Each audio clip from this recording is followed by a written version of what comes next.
என் பேர் மனோஜ். நான் கோயம்புத்தூர் டிஸ்ட்ரிக்ட்ல சிபிஎம் காலேஜ்ல BSc computer science final year படிக்கிறேன். எனக்கு வந்து பேரண்ட்ஸ் கிடையாது மேம். எங்க அக்கா தான் தோட்டத்தை வேலை செஞ்சு எங்க அத்தையும் மாமா வந்து எங்களை வளர்க்குறாங்க.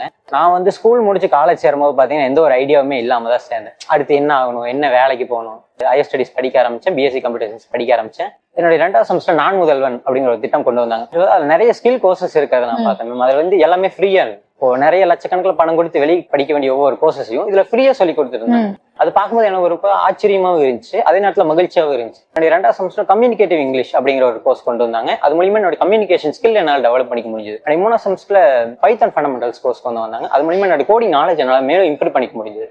ஒரு வெப்சைட் எப்படி கிரியேட் பண்ணணும், ஒரு ஆப் எப்படி டெவலப் பண்ணணும், அந்த மாதிரியான ஐடியாஸ் எனக்கு கிடைச்சது.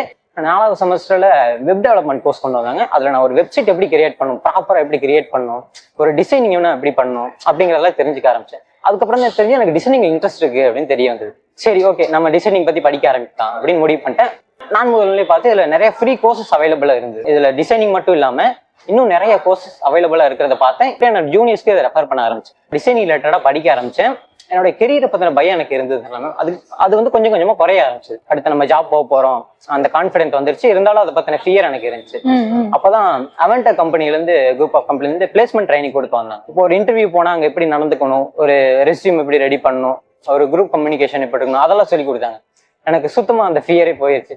என் தம்பி போன வாரம் இங்க வந்து நான் முதல் மூலியமா லேப்டாப் கொடுத்துருக்காங்க. அது மூலியமா அவனோட ஸ்கில்ஸ் எல்லாம் டெவலப் பண்ணிக்கிறான். சோ இது பார்த்துட்டு இருக்க எல்லா ஸ்டூடெண்ட்ஸ்க்கும் வந்து இந்த நான் முதல்வன் திட்டத்தை பத்தி ஒரு விஷயம் நான் சொல்லணும் அப்படின்னா நீங்க என்ன சொல்லணும்? உங்களுக்கு எந்த ஐடியாவுமே இல்லைனாலும் இதை நீங்க எடுத்து படிக்கலாம். ஏன்னா நான் வந்து அப்படிதான் உள்ள வந்தேன், பிளாங்கா தான் உள்ள வந்தேன். எனக்கு ஒரு தெளிவு கிடைச்சது. இந்த திட்டத்தை கொடுத்த முதல்வர் அவர்களுக்கும் தமிழக அரசுக்கு நான் நன்றி தெரிவிச்சேன்.